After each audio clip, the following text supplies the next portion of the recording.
South Indian railway மட்ராஸிலிருந்து புறப்பட்டு குப் குப் குப் குப். அப்ப என்ன அப்ப இது? சார், உங்களுக்கு சரியா படிக்க தெரியல, நான் படிச்சு காமிக்கிறேன் பாருங்க.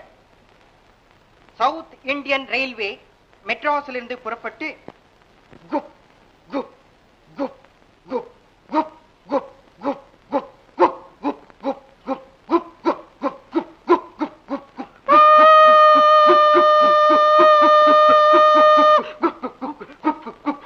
குப் குப் குப் குப் என்னப்பா இது? குப் குப்பு புகை போகுது. ஓ, எவ்வளவு தூரம் போகுது? செங்கல்பட்டு வரைக்கும். இந்த குப் குப் செங்கல்பட்டு வரைக்குமா போகுது? இல்லா போனா ரயில் வண்டி நின்னு போயிடாதா? பார்த்தீரா வியாசம் எழுதின அழக. அப்ப இந்த குப் குப் தவிர வேற ஏதாவது எழுதிருக்கிய?